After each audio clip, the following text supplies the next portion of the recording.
আমরা এই লেকচারটাতে শ্রী দীনেশচন্দ্র দেবনাথ স্যারের বইয়ের যতটুকু ইনশাল্লাহ শেষ দেওয়া যায়।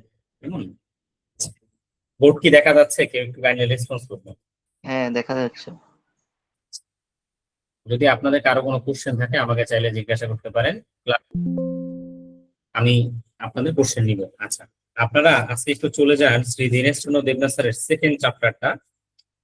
এই সেকেন্ড চ্যাপ্টারটা থেকে সাধারণত আমরা দেখে থাকি যে প্রপার্টি রিলেটেড যে 4 মার্কের একটা কোশ্চেন আসে, প্রপার্টি রিলেটেড 4 মার্কের যে একটা কোশ্চেন আসে, এই 4 মার্কের কোশ্চেনটা আসে মূলত এই সেকেন্ড চ্যাপ্টারটা থেকেই দেখা যায় ম্যাক্সিমাম ক্ষেত্রে চলে আসে। তো আপনারা যখন পড়বেন এই চ্যাপ্টারে চেষ্টা করবেন কিভাবে প্রপার্টি রিলেটেড জিনিসগুলো থিওরিটিক্যাল বেসড একটু ভালো করে পড়া যায়।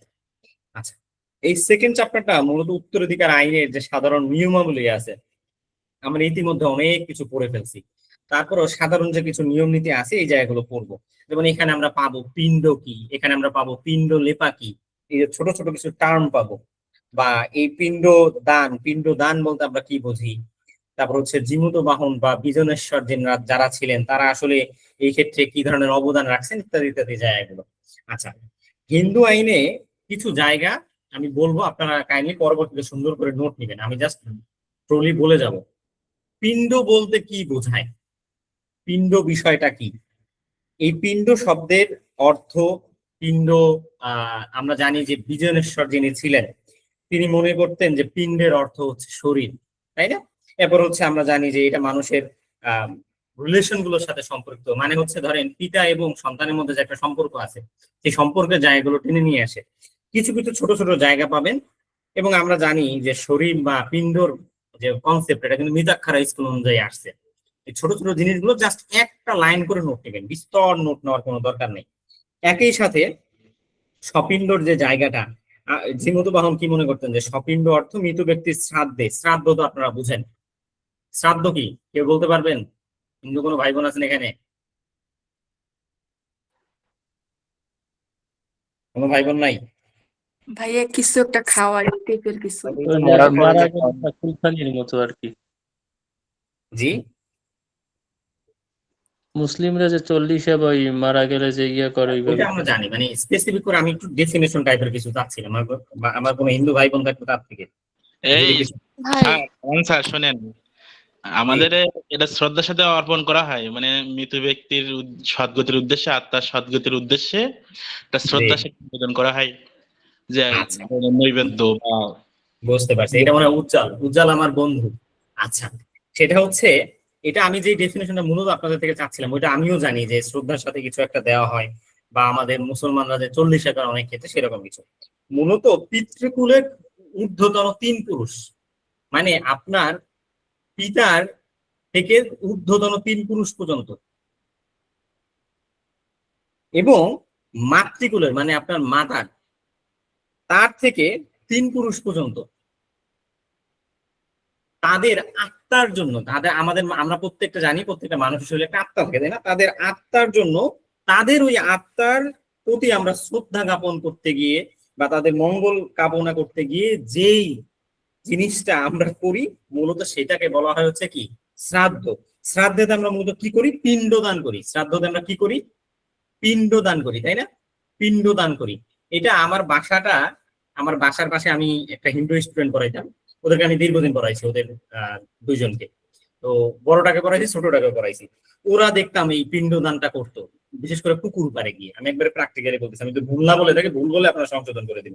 ওই ক্ষেত্রে যে এখানে বইতেও আছে দেখবেন, আতপ চাল, তারপর হচ্ছে দুধ, কলা, মিষ্টি, এগুলো দিয়ে মন্ডার মতো বানায়। মন্ডা মানে গোল একটু, মানে এইরকম কিছু একটা, মানে মন্ডা তো আশা করি বুঝেন, মুঠের মতো এটা বানায়। এই জায়গাটা মূলত হচ্ছে বলা হয় হচ্ছে পিণ্ড বা পিণ্ড দান। সোজা কথা, আপনি দুধ, কলা, মিষ্টি, আতপ চাল এই ধরনের জিনিসগুলো মিলিয়ে আপনি আত্মার উদ্দেশ্যে যে দান করতেছেন, এই আত্মার উদ্দেশ্যে দান করাটাই মূলত হচ্ছে পিণ্ডদান। সহজ করে কি বোঝাতে পারলাম, বা আমার কি কোনো ভুল হইলো কিনা? ভাইয়া এখানে কি হচ্ছে মৃত মৃত ব্যক্তির আত্মার কি এখানে শান্তি কামনা করা হয় এই শ্রাদ্ধ অনুষ্ঠানে? মানে মৃত ব্যক্তির উদ্দেশ্য মানেই তো তার শান্তি কামনার জন্য, তাই না? জি জি। জি। আচ্ছা, এখন আপনারা এই যে আমি একসাথে 3 পুরুষকে আহ্বান করা হয় এই শ্রাদ্ধতে। একসাথে মানে মূল বিষয়টা হচ্ছে কি ভাই, 3 পুরুষ পর্যন্ত করা হয়, আপনার পিতা থেকে 3 পুরুষ পর্যন্ত। আপনি চাইলে 3 পুরুষ পর্যন্ত করতে পারবেন, সেই সুযোগ আছে আপনার। ধরেন আপনার 4 পুরুষ আছে, এখন কে করবে? আপনার পিতা করবে। না আপনার 5 পুরুষ আছে, এখন করবে আপনার দাদা করবে। বিষয়টা কি বুঝতে পারছেন ভাই? হ্যাঁ ভাই, ভাই বুঝতে আমাকে শোনা যাচ্ছে? মানে ঊর্ধ্বতন 5 পুরুষ ভাই, একবারে সহজ কথা বুঝেন, ঊর্ধ্বতন 5 পুরুষ মানে আপনার পিতার পিতা, তার পিতা, তার পিতা, এই পর্যন্ত আপনি করতে পারবেন। বিষয়টা কি বুঝতে পারছেন? হ্যাঁ ভাই, এখন ক্লিয়ার। ভাই আমাকে শোনা যাচ্ছে? জি বোন বলেন। ভাই ওইটা আসলে 3 পুরুষও হতে পারে, 7 পুরুষও হতে পারে, মানে যে জি, যতদূর আর কি মনে রাখতে পারে। মনে এটা রাখতে হচ্ছে পারে, কিন্তু fact। বইতে হ্যাঁ। স্পেসিফিক করে 3 পুরুষের কথা, তো এই জন্য আমরা ওইটাই নেই।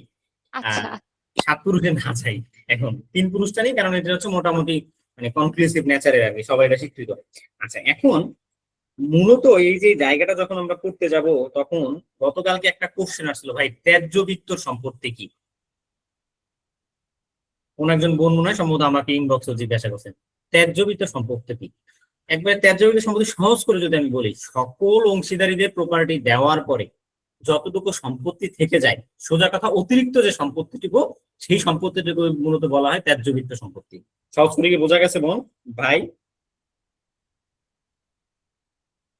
হ্যাঁ আচ্ছা, এখন আপনারা কয়েকটা জিনিসের নোট নিবেন খাতায়, এবং ইনশাল্লাহ আমি আমি হলপ করে বলতে পারি কোনো না কোনো পরীক্ষাতে আপনারা পাবেন। একটা হচ্ছে ডিভ্যালুয়েশন বাই সারভাইভারশিপ, বা উত্তরজীবী প্রপার্টি সূত্রে প্রপার্টিটা কি, ডিভ্যালুয়েশন বাই সারভাইভারশিপ।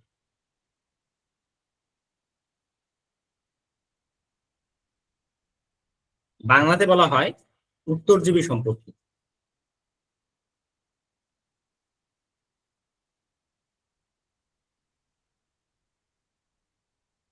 উত্তরজীবী সূত্রে সম্পত্তি এই বা ডিভ্যালুয়েশন বাই সারভাইভারশিপ বিষয়টা কি, এই জায়গাটা ভাই খুবই খুবই ভালোভাবে পড়বেন। বইতে দেখবেন একটা উদাহরণ সহকারে, রাম এবং শ্যাম 2 ভাই, তাদের 30 বিঘা জমি পৈতৃক সূত্রে ছিল, 20 বিঘা জমি সে কিনছে, এখন রাম মারা গেল, শ্যাম কতটুকু সম্পত্তি তার ভাইয়ের থেকে পাবে, ইত্যাদি ইত্যাদি বিষয়। এই জায়গাটা ভাই একটু সুন্দর করে খাতাতে নোট নিয়ে, আমার মনে হয় কোনো না কোনো রিটেন পরীক্ষা আপনারা পেয়ে যাবেন ইনশাআল্লাহ। আমি বিস্তর যাব না, কারণ ভাই আজকে আমরা প্রপার্টি লয়ের ক্লাসটা একটু বড় করবো এবং মোটামুটি শেষ দিয়ে দেওয়ার ট্রাই করবো। আচ্ছা, এখন এই উত্তরজীবী সম্পত্তিতে দেখবেন এখানে কিছু কনসেপ্ট পাবেন, যে 2 জন যদি স্ত্রী থাকে সেক্ষেত্রে কি হবে, মৃত স্বামী সম্পত্তি থেকে স্বপিন্ডরের উপর বর্তাবে নাকি কার কাছে যাবে, ইত্যাদি ইত্যাদি বিষয়গুলো পাবেন, নিজেদের মতো করে করবেন, আমি বিস্তর যাচ্ছি না। আচ্ছা, আমি প্রথম ক্লাসে বলেছিলাম 5 জন মহিলা স্বপিন্ড আছে। আচ্ছা, যারা পিণ্ডদান করতে পারে তাদেরকে স্বপিন্ড বলা হয়, এতটুকু জেনে রাখেন। যে সকল ব্যক্তি পিণ্ড দান করতে পারে তাদেরকে স্বপিন্ড বলা হয়। এখন একটা সংসারে পিণ্ড দান করতে পারে এরকম নারীর সংখ্যা কতজন? 5 জন। 5 জন। গুড গুড, এই যে কোশ্চেন কিন্তু এইভাবে পেঁচাই আসবে, যে এই কোশ্চেন এইভাবে আসবে যে পিণ্ড দান করতে পারে এরকম নারীর সংখ্যা কত, আপনার মাথায় তো ফেক হয়ে যাবে তখন, যে ভাই আমি তো জানতাম শুধু স্বপিণ্ড আছে 5 জন নারী, কিন্তু পিণ্ডদান করতে পারে কতজন নারী তা তো জানতাম না। ভাই পিণ্ডদান যারা করতে পারে তাদেরকে স্বপিণ্ড বলা হয়, সুতরাং স্বপিণ্ড নারীও হচ্ছে 5 জন। পরীক্ষায় আসতে যেন কোনোভাবে ভুল না হয়। এই স্বপিণ্ড নারীদের লিস্টটা একটু ভালোভাবে, কোনো একজন ভাই বা বোন গ্রুপে কোশ্চেন করলেন যে ভাই আমি বাংলাতে বুঝতেছি না, যে 1 থেকে 53 পর্যন্ত বা 5 থেকে 53 পর্যন্ত তাদের বাংলা নামগুলো একটু সুন্দরভাবে বুঝি না, বা আপনি ইংরেজি পড়েন, সমস্যা কি? বাংলা আপনার কেন পড়তে হয়? পরীক্ষায় বাংলা এবং ইংরেজি উভয়টা থাকবে, প্রয়োজনে যে বাংলায় পরীক্ষা দেবেন ইংরেজি দেখে নেবেন, অথবা যে ইংরেজি পরীক্ষা দেবেন বাংলায় দেখে নেবেন, খুব একটা কঠিন না, একটু জাস্ট হচ্ছে মাথা ঠান্ডা করে দেখতে হবে। আচ্ছা, হিন্দু ইনহেরিটেন্স অনুযায়ী মেল এবং ফিমেল উভয় শ্রেণী প্রপার্টি পেতে পারে, বাট সম্পত্তিটা কোন কিভাবে পাবে? মেল ক্ষেত্রে আমরা জানি তারা সম্পত্তিতে ফুল ইন্টারেস্ট বা ফুল টাইটেল বা অ্যাবসোলিউট টাইটেল আমরা বলতে পারি, তারা সম্পত্তিতে ভোগ দখল করার সুযোগ আছে, তাদের তাদের অ্যাবসোলিউট রাইট আছে। কিন্তু একজন ফিমেলের শুধুমাত্র লাইভ ইন্টারেস্ট আছে, যাকে আমরা বাংলাতে জীবন সত্ত্ব বলে থাকি। লাইভ ইন্টারেস্ট বাংলাতে আমরা জীবন সত্ত্ব বলে থাকি, তাই না? লাইভ ইন্টারেস্ট বা জীবন সত্ত্ব হচ্ছে উক্ত নারী যতদিন বেঁচে থাকবেন, ভাই খুব বেসিক কথা তাও বলে যাচ্ছে, কারণ আমার অনেক ভাই বোন এখানে খুবই নতুন। লাইফ ইন্টারেস্ট বা জীবন সত্ত্ব হচ্ছে উক্ত নারী যতদিন বেঁচে থাকবে উনি সম্পত্তিটা ভোগ দখল করবেন। ওই সময়ে মূল যারা ওই মানে যাদের কাছে সম্পত্তিটা ফেরত চলে যাবে, তারা কিন্তু সম্পত্তিটা দাবি তখন করতে পারবে না, তবে উক্ত নারীর মৃত্যুর পরে সেই মেল মেম্বারদের কাছে সম্পত্তিটা ফেরত যাবে। অথবা মেল না হয়ে এমনও হইতে পারে যাদেরকে আমরা মূলত রিভার্সনার বলে থাকি, যাদের কাছে সম্পত্তিটা ফেরত যায় তাদেরকে আমরা কি বলে থাকি, ভাবি উত্তরাধিকারী। এই ভাবি কিন্তু আবার আমাদের সেই গ্রামের ভাবি না, এই ভাবি মানে ভবিষ্যৎ উত্তরাধিকারী। কেমন? গরিবের বউ হচ্ছে সবার বাউস, আমাদের সাবেক রাষ্ট্রপতির একটা ডায়লগ ছিল কমন, তাই না? তো দেখেন, একটা কথা মাথায় রাখতে হবে, ফিমেল যিনি থাকবেন তার সম্পত্তি সে লিমিটেড ইন্টারেস্ট বা লাইভ ইন্টারেস্ট হিসেবে ভোগ করবেন, তারপরে ওই সম্পত্তিটা রিভার্সনের বা পরবর্তী ভাবি উত্তরাধিকারের কাছে ফেরত যাবে তার মৃত্যুর পরে। এই জায়গাগুলো কিন্তু অবশ্যই অবশ্যই মাথায় রেখেন। সহজ সহজ জিনিস অনেক সময় পরীক্ষা হলে যে আমরা ভুলে যাই। আমার মনে হয় আমাদের সময় মনে হয় এই কোশ্চেন আসছিল কিনা, ইনহেরিটেন্স নেভার রিমেন্স ইন অ্যাবায়েন্স, এটাকে আমাদের সময় আসতো কিনা আমার খেয়াল নেই, কিন্তু এই কোশ্চেনটা রিটেনে আসার মতো, যে উত্তরাধিকার কখনো স্থগিত রাখা যায় না। একটু বুঝিয়ে দিলে সহজ করে বুঝে যাবেন। ইনহেরিটেন্স নেভার রিমেইন্স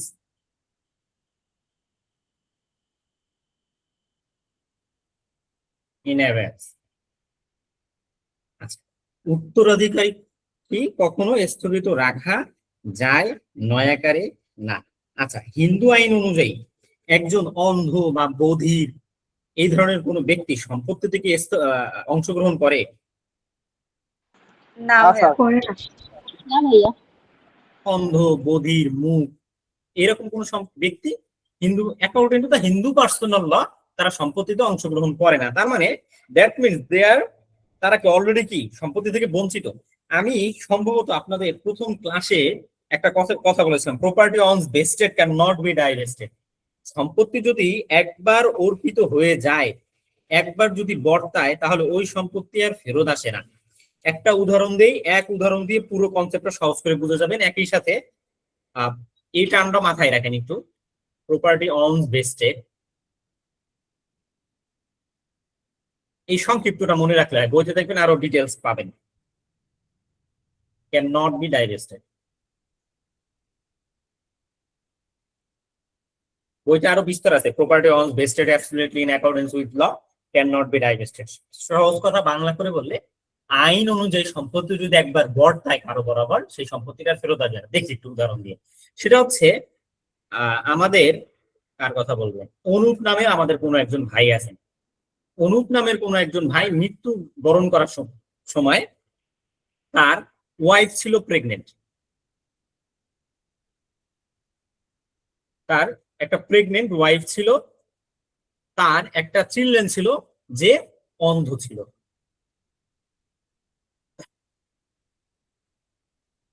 এবং তার আপন ভাই ছিল, full brother. According to the Muslim personal law, Hindu personal law, অন্ধ পুত্র কি কোনো অবস্থাতে সম্পত্তি পাবে? না। এক্সক্লুডেড বাই দা, মানে অ্যাকর্ডিং ডিফ্যাক্টো এক্সক্লুডেড সে, সরি ডিজুর এক্সক্লুডেড এখানে সে। আচ্ছা, প্রেগনেন্ট ওয়াইফ কি সম্পত্তি পাবে? কথা বলে সে কি পাবে নাকি কেন পাবে না? পাবে না ভাইয়া, পাবে তো।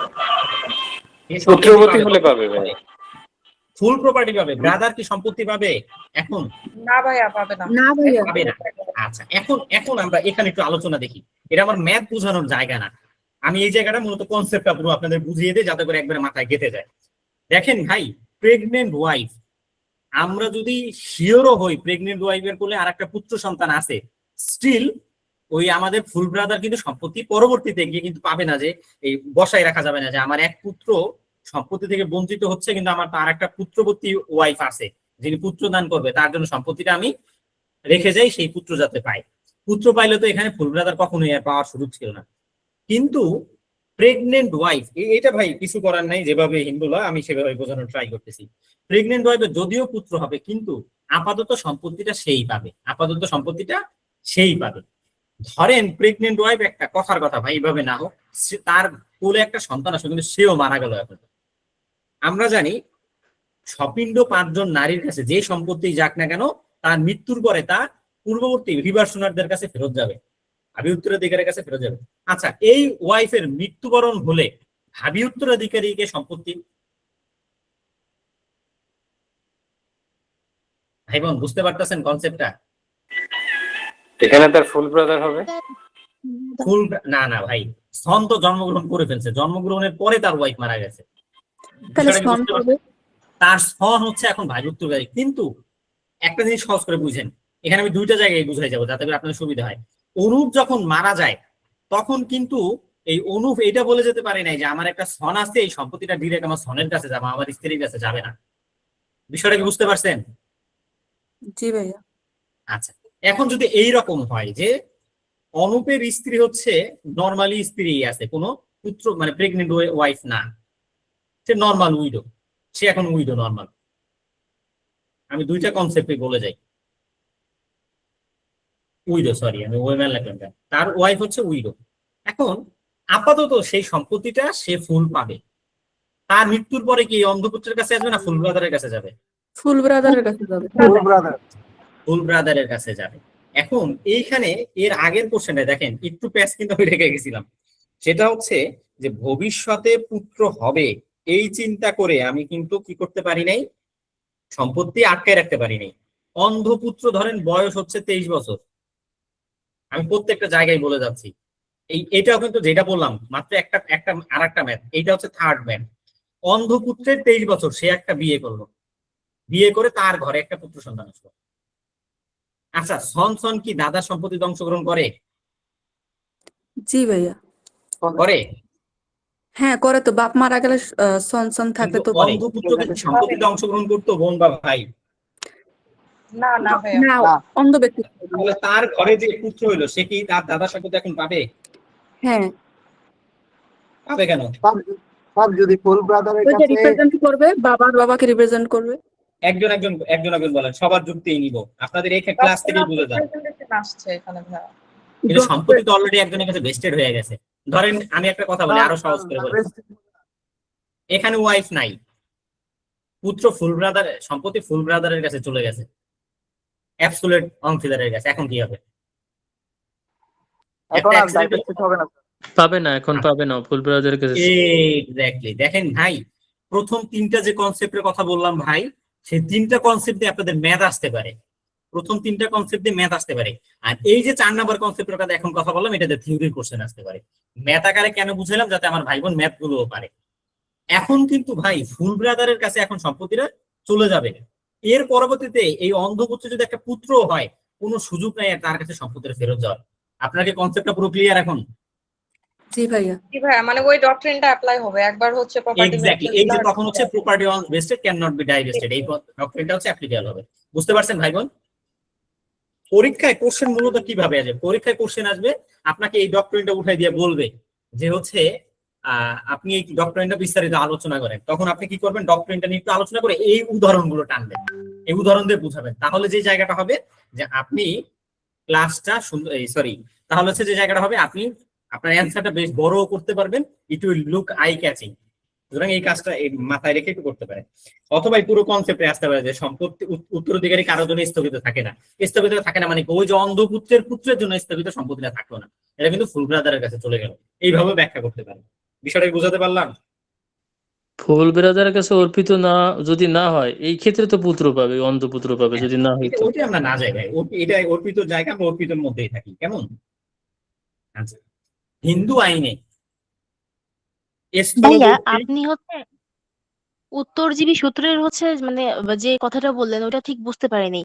একটা ম্যাথে সেখানে হচ্ছে এ তার মৃত্যুকালে মানে দায়ভাগ মতবাদ অনুসারী একটা জয়েন্ট ফ্যামিলির সদস্য, তার মৃত্যুকালে তার একটা ভাই রেখে গেছে এবং হচ্ছে একটা বিধবা স্ত্রীকে রেখে গেছে। তা যখন সে মারা যাচ্ছে তখন স্ত্রী পাচ্ছে না, সম্পত্তিটা ব্রাদার পাচ্ছে, মানে উত্তরজীবী নীতি অনুযায়ী জয়েন্ট ফ্যামিলি সিস্টেম। এইটা ঠিক বুঝতে আচ্ছা পারলাম না, এটা ভাই, কি করে পারলাম? আচ্ছা, জয়েন্ট ফ্যামিলির কনসেপ্টটা সামনে আবার আমরা পড়বো, আমাদের এটা আলোচনার মধ্যেও আছে। তারপরে একটু বলে যাই, জয়েন্ট ফ্যামিলির কর্তা থাকে কে? ওই সংসারের বড় ভাই বা বাপ, নাকি? এখন জয়েন্ট ফ্যামিলি সাধারণত যেটা হয়, জয়েন্ট ফ্যামিলিতে কর্তা যিনি থাকে তিনি ওই সংসারের হচ্ছে সকল প্রপার্টি দেখভাল করে, ওনাদের ফাইন্যান্সিয়াল ম্যাটার, ওনাদের ব্যবসায়িক ম্যাটার, কন্যা বিয়ে দেওয়া। ওয়াইফকে সম্পত্তি দেওয়ার অন্যতম উদ্দেশ্য থাকে যে ওনার তো ভরণ পোষণ দেখভাল করতে হবে, ওনার সন্তানদের বিয়ে দেওয়া দরকার হইতে পারে। কিন্তু যখন জয়েন্ট ফ্যামিলি হয় তখন তো ওই ব্রাদারই সব দেখে, তখন ওর জন্য সম্পত্তিটা ওয়াইফের কাছে যায় না। কনসেপ্টটাকে ক্লিয়ার? এবং হ্যাঁ ভাই বুঝতে পারছি। ওটা এক্সেপশনাল সার্কামস্টেন্সেস, এগুলো আমি জয়েন্ট ফ্যামিলির চ্যাপ্টারটা আসলে আবার ডিটেইলস বলে দেব ইনশাআল্লাহ। আচ্ছা, স্থলবেষ্টি মতবাদ, যাকে আমরা প্রতিনিধিত্বমূলক মতবাদ অথবা ডক্ট্রিন অফ রিপ্রেজেন্টেশনও বলে থাকি। আচ্ছা, মুসলিম আইনে ডক্ট্রিন অফ রিপ্রেজেন্টেশন কি স্বীকৃত? স্যার এখন স্বীকৃত। হ্যালো মুসলিম জি ভাইয়া, পার্সোনাল আইনে, আন্ডারে। মুসলিম পার্সোনাল ল, পার্সোনাল আইনে মুসলিম পার্সোনাল ল থেকে ডক্ট্রিন অফ রিপ্রেজেন্টেশন স্বীকৃত? না ভাইয়া। না, উত্তর হচ্ছে না। মুসলিম পার্সোনাল লতে স্থলগতি মতবাদ স্বীকৃত না। তাহলে কোন অনুযায়ী আমরা ডক্ট্রিন অফ রিপ্রেজেন্টেশন করি? According to statutory law or Muslim family law ordinance. জি। মুসলিম ফ্যামিলি ল অর্ডিন্যান্স অনুযায়ী হচ্ছে স্বীকৃত, স্ট্যাটুটরি ল অনুযায়ী। মুসলিম পার্সোনাল ল অনুযায়ী কিন্তু এটা স্বীকৃত ছিল না। যদিও পরবর্তীতে ইয়াতিমদের কনসেপ্ট, আমি মুসলিম আইন নিয়ে কথা বলতেছি কারণ আপনাকে কাজে লাগতে পারে, কারণ ইয়াতিমদের কথা চিন্তা করে তখন হচ্ছে কনসেপ্টটা ইজমার মাধ্যমে চলে আসে। আচ্ছা, হিন্দু আইনে ডিরেক্টলি স্থলবর্তী মতবাদ স্বীকৃত কয়জন ব্যক্তির ক্ষেত্রে স্বীকৃত করানো হয়েছিল? তিনজন স্যার, সব তিনজন। কে? 4 জন। কে? তিনজন ভাইয়া, শান আর হচ্ছে শান শান শান। ঠিক আছে। তিনজন ব্যক্তির ক্ষেত্রে হিন্দু আইন অনুযায়ী তিনজন ব্যক্তির ক্ষেত্রে হচ্ছে ডক্ট্রিন অফ রিপ্রেজেন্টেশন অ্যাপ্লিকেবল, 4 জন না। যে ভাই বললেন তাহলে একটু সংশোধন করে নিন। 4 জনের ক্ষেত্রে মূলত বলা হয়েছিল যে এদেরকে কখনো বাদ দেওয়া যায়, 3 জন হচ্ছে স্বীকৃত। আচ্ছা, দাঁড়ান ভাই একটু পানি খাই, গলা ব্যথা করে।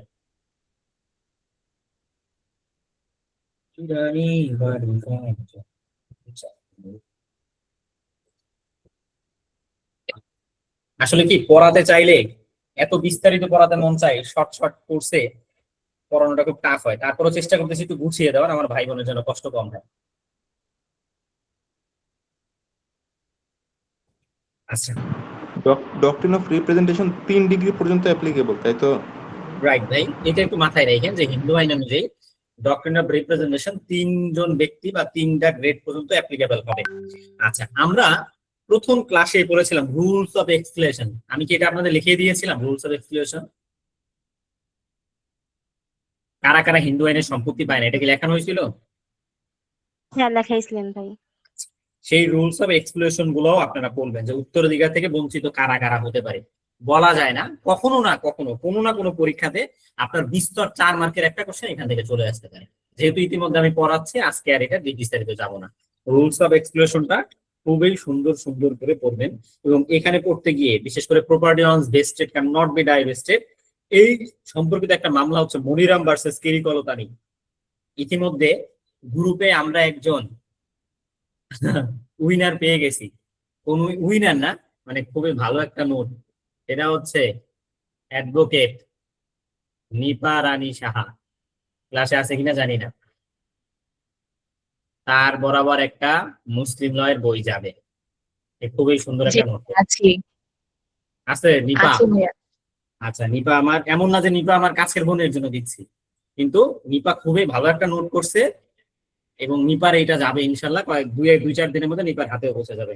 সেকেন্ড নোট চলতেছে, আমি দেখি এই আরো একটা এখানে এই প্রথম ইটার এই কম্পিটিশন দ্বারা আরো একজন আছে, আমি ওনার নামটা পাচ্ছি না, আমি গ্রুপ আবার চেক করবো। সেও খুব ভালো একটা নোট করছে, কাইন্ডলি একটু আমাকে ইনবক্স করবেন যদি এরকম কেউ হয়ে থাকেন যে আপনার মনে হয়েছে ভালো হয়েছিল। আমি ওনার নোটটাও খুঁজে পাচ্ছি না, নামটাও দেখতেছি না। আচ্ছা, নেক্সট ছিল আমাদের সম্ভবত মনে হয় হিন্দু লয়ের বই যাবে, এবং হিন্দু লয়ের প্রথম চ্যাপ্টারের নোট। তো যারা হিন্দু লয়ের প্রথম চ্যাপ্টারের বই, আমি যেটা বলবো এরকম একবার বলে যাব, মুখ দিয়ে কথা বলছি, এটা হবে ইনশাল্লাহ। তো নেক্সট হিন্দু লয়ের প্রথম চ্যাপ্টারের নোট, এবং তারপরে যাবে হিন্দু লয়ের ফুল চ্যাপ্টারের নোট। দেখা যাক, প্রত্যেক দিন করে গিফটের সংখ্যা বাড়তে থাকবে। এরপরের দিন যাবে মুসলিম হিন্দু লয়ের একটা বই গিফট।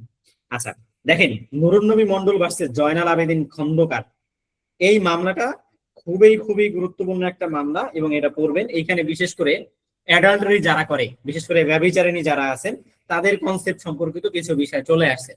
আচ্ছা, আমাকে একটা কথা বলেন, হিন্দু আইন অনুযায়ী according to the Hindu personal law, আপনার কোনো স্ট্যাটুটরি লতে যাবেন না, according to the Hindu personal law, কোন একজন বিধবার কি পুনরায় বিবাহ করার কোনো সুযোগ আছে? না ভাইয়া। না ভাইয়া। কোন একজন বিধবার কি দত্তক পুত্র নেওয়ার কোনো সুযোগ আছে? না। আচ্ছা, যদি কোনো বিধবার বিবাহ, সেকেন্ড বিবাহ বা পুনরায় ম্যারেজ করার বা তার হাজবেন্ডের মৃত্যু পরে দত্তক নেওয়ার সুযোগ না থাকে, তাহলে তার ব্যভিচারিণী এই যে টার্মটা চলে আসছে, ভাই আমি আলোচনা সুবিধার্থে বলতেছি, কেউ পার্সোনাল নেবেন না, যে ব্যভিচারিণী কনসেপ্টটা চলে আসে, তখন শেষ আমরা জানি কি যে ওয়াইফ তার হাজবেন্ডের সম্মতিতে কি করে, লাইভ ইন্টারেস্ট ভোগ করে, জীবন সত্ত্ব ভোগ করে। এখন কোন একজন স্ত্রী তার হাজবেন্ডের সম্পত্তিতে জীবন সত্ত্ব ভোগ করতেছে, ওইদিকে আবার সে কি করতেছে, ব্যভিচারিণী, সে অন্য কোথাও অ্যাডাল্টারি করে বেড়াচ্ছে। এই নুরুন্নবী মন্ডল বনাম জয়নাল আবেদিন খন্দকার এই মামলাটাতে এই কনসেপ্টটা চলে আসলো যে কোনো ব্যভিচারিণী তার স্বামীর সম্পত্তিতে অংশগ্রহণ করবে না, she will be excluded from her husband's property, ওই সম্পত্তিতে আর অংশগ্রহণ করবে না। কি করবে, ওই লাইভ এস্টেট প্রপার্টিটা তখন তার রিভার্স ওনারদের কাছে চলে যাবে, যদিও সে জীবন সত্ত্ব ভোগ করতেছিল। তার মৃত্যুর আগে এই একটা জায়গাতে সম্পত্তিটা ফেরত আসে। আপনারা কি বুঝতে পারছেন?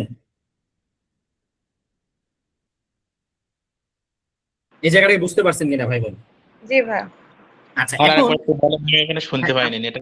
আমি আবার বলবো, সেটা হচ্ছে কোনো ব্যভিচারিণী নারী তার হাজবেন্ডের সম্পত্তিতে যে সকল জীবন সত্ত্ব ভোগ করতেন, ব্যভিচারিণী হওয়ার দায় সেই জীবন সম্পত্তি আর পাবে না, সেটা মূল মালিকের রিভার্স ওনারদের কাছে ফেরত চলে যাবে। এবার বোঝা গেছে? ওকে, ঠিক জি আছে। ভাইয়া বুঝে গেছি। কোন ভাইয়া, নারী, এই- আরো কথা আছে এই- ভাই, আরো কথা আছে, এবার কোশ্চেন নিব, আরো কথা আছে। সেটা হচ্ছে কোন নারী যদি তার হাজবেন্ডের সম্পত্তিতে জীবন সত্ত্ব বা লাইফ ইন্টারেস্ট ভোগ না করে, সে কি এখন কোন ধরনের ভরণ পোষণ পাবে তার হাজবেন্ডের থেকে? ভরণ পোষণ পাবে কিনা? এখন সে ব্যভিচারিণীর দায়ে এখন আর জীবন সত্ত্ব পাচ্ছে না, সে কি তাহলে ভরণ পোষণ পাবে? না ভাইয়া। না ভাইয়া। উত্তর হচ্ছে না সে ভাইয়া। ভরণ পোষণও পাবে না। উত্তর হচ্ছে ভরণ পোষণও পাবে না। আচ্ছা, আমরা জানি যদি হাজবেন্ড অনুমতি দেয় তাহলে হচ্ছে বিধবা স্ত্রীও দত্তক পুত্র নিতে পারে। হাজবেন্ডের অনুমতি সাপেক্ষে, যে উনি জীবিত থাকা অবস্থায় বলে গেছে যে আমার মৃত্যুর পর স্ত্রী চাইলে দত্তক নিতে পারবে, অনুমতি সাপেক্ষে নিতে পারতো। কিন্তু সে অনুমতি না নিয়ে যদি কোনো দত্তক পুত্র নেয়, নর্মালি দত্তক পুত্র পিতার সম্পত্তিতে 1/3 অংশ পায় অ্যাকর্ডিং টু দ্য রুলস। কিন্তু এখন একজন ব্যভিচারিণী, সে হাজবেন্ডের অনুমতি ছাড়া দত্তক পুত্র নিল, সেই দত্তক পুত্র কি তার দত্তক পিতার সম্পত্তিতে কোন ধরনের অংশগ্রহণ করবে? না ভাইয়া, করবে না। উত্তর হচ্ছে পারবে না না। ভাইয়া। এখন বলেন কোন মমতানো কি কোশ্চেন করতেছিলেন? এক্ষেত্রে Question তার থাকে। অবিবাহিত কন্যা যদি ব্যভিচারিণী হয় সেক্ষেত্রে আচ্ছা, সেটা হচ্ছে আনচাস্টিটির একটা বিষয় চলে আসলো ভাই। অসতী সত্ত্ব যাকে আমরা বলি সাধারণত,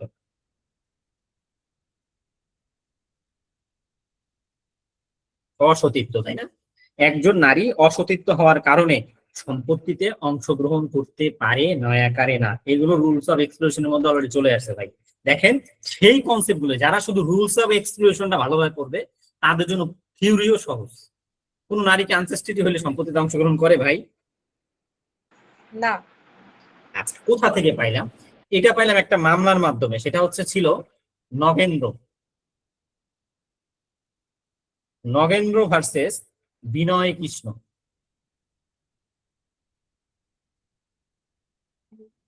এই নগেন্দ্র ভার্সেস বিনয় কৃষ্ণ মামলাটা, এইটার জাজমেন্টে এসেছিল যে কোনো নারী তার অসতীত্বর কারণে সম্পত্তি থেকে বঞ্চিত হতে পারে। বোঝা গেছে ভাই? জি ভাইয়া। ভাইয়া, জাজমেন্ট গুলা হচ্ছে 2-3 লাইনে লিখে দিয়ে নিজের মতো এক্সপ্লেইন করলে হবে না পরে? এক্স্যাক্টলি, সেটাই তো করবেন। আপনি কি বিশাল জাজমেন্ট লিখবেন নাকি? বিশাল জাজমেন্ট কখন লিখবেন? যে আপনার 4 মার্কের কোশ্চেন আপনি 1 পেজও লিখতে পারতেছেন না, কনসেপ্ট জানেন কিন্তু লিখতে পারতেছেন না, তখন আপনি কি করবেন? যে মামলাটা তো আমি জানি, লাগা মামলা। বুঝতে পারছেন ভাই বড় কখন লিখতে হয়? Sorry for using informal language. আচ্ছা, এখন জাতি, ধর্ম, বর্ণ এইসবের কারণেও অনেক সময় সম্পত্তি থেকে বাচ্চা কাচ্চারা হয়, এক্সক্লুড হয়ে যায়, তাই না? আমরা জানি রিভার্সন বা ধর্ম পরিবর্তনের কারণে একজন হিন্দু উত্তরাধিকার থেকে বঞ্চিত হয়। এগুলোরই ভাই বিস্তর আলোচনা আছে, যে অন্ধত্ব, বধিরত্ব, মুখ, এবার হচ্ছে আরো যা যা আছে, পাগল, উন্মাদ, আরো যা যা আছে, বিভিন্ন রোগের কারণে সম্পত্তি থেকে বঞ্চিত হতে পারে, যেগুলো আমি ইতিমধ্যে আপনাদের পড়াইছি। কাজ কি? বই থেকে জাস্ট একটু ডিটেলসে পড়া, আর কোনো কিছুই না। বই থেকে জাস্ট একটু ডিটেলসে পড়বেন তাহলেই হবে। আচ্ছা, আর একটা একটু কনসেপ্ট বলে যাই, সেটা হচ্ছে কোনো ব্যক্তি ইনহেরিটেন্স বা উত্তরাধিকারী থেকে যদি বঞ্চিত হয়, সে যদি বঞ্চিত হয়, সে যদি সম্পত্তিতে অংশগ্রহণ না করে, যদিও সে বেঁচে আছে, কিন্তু অ্যাকর্ডিং টু দ্য হিন্দু ল তাকে বলা হয় আইনের দৃষ্টিতে মৃত। হিন্দু আইন অনুযায়ী তাকে মৃত ঘোষণা করা হয়। যেহেতু তুমি সম্পত্তিতে অংশগ্রহণ করো না, এর জন্য তোমাকে কি করা হয়, আইনের দৃষ্টিতে মৃত ঘোষণা করা হয়। আচ্ছা, আপনারা কি জানেন হিন্দু আইনে দত্তক নেওয়ার অন্যতম উদ্দেশ্যটা কি? কেউ কি জানেন? এরকম জানি যে স্বর্গে যাওয়ার জন্য। সম্ভবত পিণ্ডদান। আচ্ছা, স্বর্গে যাওয়া এটা জানলাম। আরেকটা জিনিস আছে, বলেন তো কি? পিণ্ড দেওয়ার জন্য। পিণ্ডদানের জন্য ভাইয়া, এটা হচ্ছে কি ভাই বুঝতেছি না, বলেন তো আবার কি? পিণ্ডদানের জন্য ভাইয়া। পিণ্ডদানের জন্য, মৃত ব্যক্তি পিণ্ডদানের জন্য পুত্রের পিণ্ডদান তার মানে সে যখন মারা যাবে তার আত্মার উদ্দেশ্যে কেউ যেন পৃথিবী থেকে তার জন্য পিণ্ডদান করতে পারে, সেই উদ্দেশ্য। দ্যাট মিনস তার পৃথিবীতে নামটা যেন আরো কয়েক যুগ থাকে, সেই জিনিসটার উদ্দেশ্য করা হয়।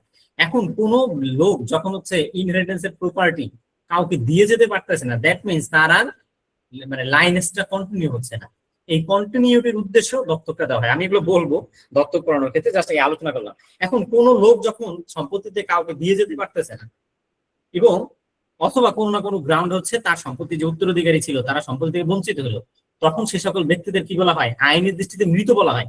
কেন মৃত বলা হয়? মৃত ব্যক্তি পিণ্ডদান করতে পারে না। আপনি সম্পত্তি থেকে বঞ্চিত মানে আপনি পিণ্ডদানও করার আর সুযোগ থাকলো না, এর জন্য মূলত বলা হয় আইনের দৃষ্টিতে মৃত। বিষয়টা কি বুঝতে পারছেন ভাই? জি ভাই।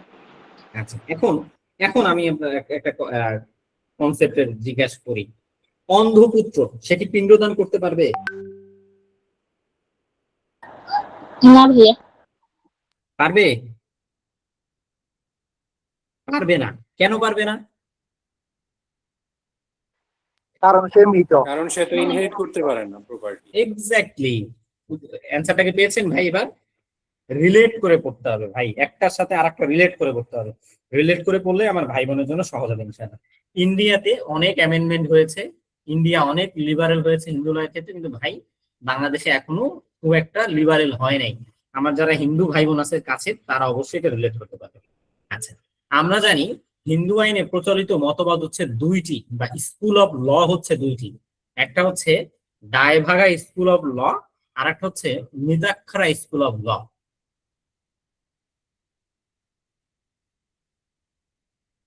আপনাদের কাজ কি ভাই, এই ডায়ভাগা স্কুল অফ ল এর প্রণেতাকে, মিতাক্ষরা স্কুলের ল এর প্রণেতাকে, ডায়ভাগা স্কুল অফ ল কোন এলাকায় ফলো করা হয়, মিতাক্ষরা স্কুল অফ ল কোন এলাকায় ফলো করা হয়, ডায়ভাগা মতবাদ অনুযায়ী সম্পত্তি কিভাবে বন্টন হয়, মিতাক্ষরা স্কুল অনুযায়ী সম্পত্তি কিভাবে বন্টন হয়, ডায়ভাগা স্কুল অনুযায়ী দত্তক পুত্র নেওয়ার নিয়ম কি, মিতাক্ষরা স্কুল অনুযায়ী দত্তক নেওয়ার নিয়ম কি। এবার হচ্ছে আমরা জানি এখানে একটা কনসেপ্ট পাবো, প্রপার্সনারি রুল। প্রপার্সনারি রুল ডায়ভাগা স্কুলের ক্ষেত্রে এই কনসেপ্টটা কি। আবার একই ক্ষেত্রে আমরা জয়েন্ট ফ্যামিলির কিছু বিষয় চলে আসবে, যে জয়েন্ট ফ্যামিলিতে আসলে সম্পত্তির, এই যে আমাদের একজন বোন কোশ্চেন করছেন ক্লাসের মাধ্যমে, যে জয়েন্ট ফ্যামিলির প্রপার্টি ডায়ভাগা স্কুল অনুযায়ী কিভাবে ডিস্ট্রিবিউট হয়, মিতাক্ষরা স্কুল অনুযায়ী কিভাবে ডিস্ট্রিবিউট হয়, ফ্যাক্টাম ভ্যালিড রুলসটা ডায়ভাগা স্কুল অনুযায়ী আসলে অ্যাপ্লিকেবল নাকি মিতাক্ষরা স্কুল অনুযায়ী বেশি অ্যাপ্লিকেবল, উত্তরাধিকারের ক্ষেত্রে দুইটা স্কুলের মূল পার্থক্য কি, এই সব জিনিসগুলো একটু ভালোভাবে পড়বেন।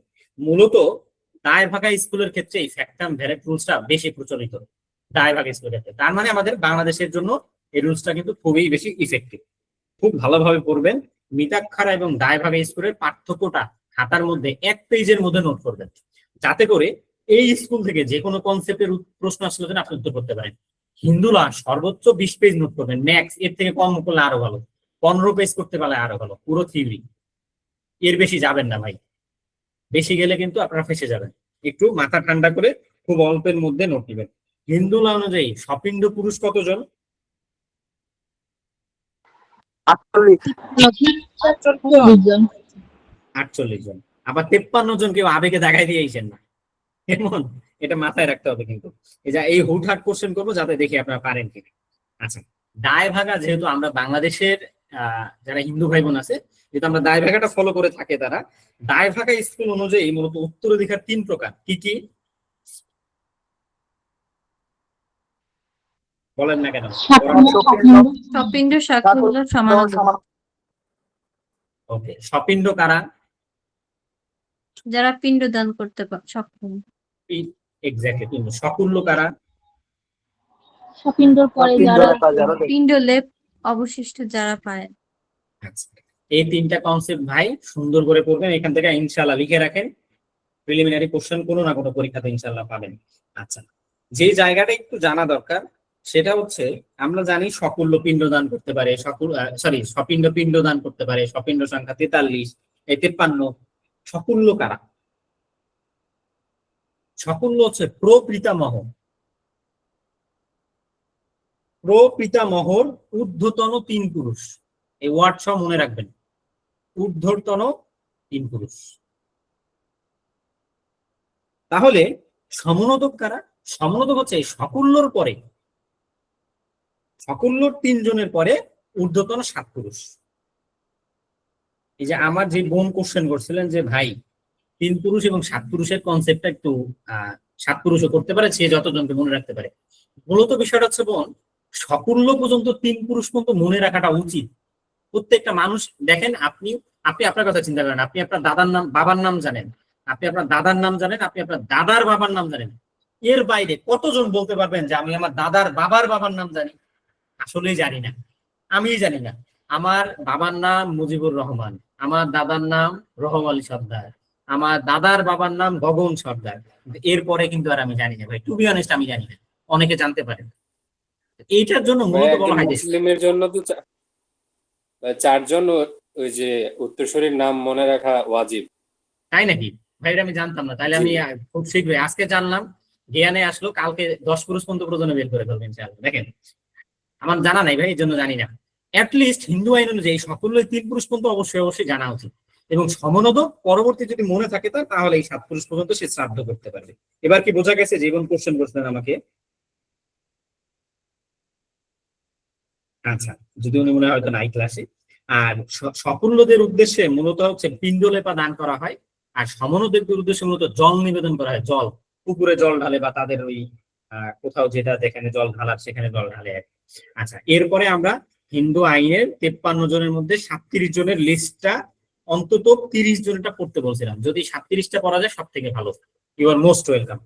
এই জায়গাটা পড়তে গিয়ে আমরা রুলস গুলো আবারও বলি, পরীক্ষার আগ পর্যন্ত যতবার রিভিশন দেওয়া যায় তত ভালো, এবং 1-2 পেজের মধ্যে যদি সুন্দর করে একবার রুলস গুলো সাইড নোট লিখে লিখে কখন পাবে কখন পাবে না এভাবে যদি মুখস্থ রাখতে পারেন সব থেকে ভালো। কারো এই ইনহেরিটেন্স রিলেটেড কোনো কোশ্চেন আছে কিনা করতে পারেন, এরপরে সামনে আগে।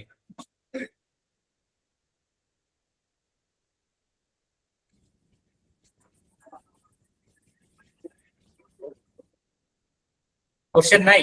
সবাই পারেন? তাহলে আমি একটু ধরি নাকি? বলেন, মিতাক্ষরা স্কুল অনুযায়ী বোর্ড দেখা যাচ্ছে না। হ্যাঁ ভাই, বাকিরা কি বোর্ড দেখতেছেন? বোর্ড দেখা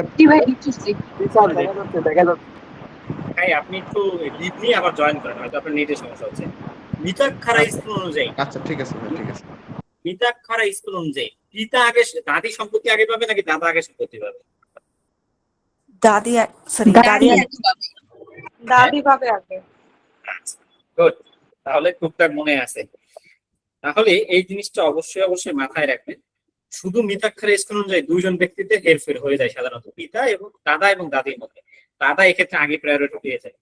আচ্ছা, হিন্দু আইনের অনেকগুলো ইনহেরিটেন্সের ম্যাথ আমি বলেছিলাম যে আপনারা দেবনাথ স্যারের বইটা থেকে যতগুলো ম্যাথ আছে এগুলো একটু ভালোভাবে প্র্যাকটিস করুন। 2টা বই পড়ার ক্ষেত্রে সাবধান থাকবেন। আর মুসলিম আইনের ক্ষেত্রে ফয়জুদ্দিন স্যারের বইটা ওইখানে কিছু ভুল আছে, আর হিন্দু আইনের ক্ষেত্রে নির্মলানন্দ ধর স্যারের বইটা পড়ার ক্ষেত্রে একটু সাবধান থাকবেন, ওইখানেও কিছু ভুল আছে। এগুলো যেন যেগুলো ভুল আছে আপনি সংশোধন করে নেবেন, এক্সট্রা ভুল থাকতে পারে, আমি যতটুকু মনে আছে। হিন্দু আইনের বইটার নাম আবার একটু বলেন, কোনটায় ভুল আছে? নির্মলেন্দু গুণ।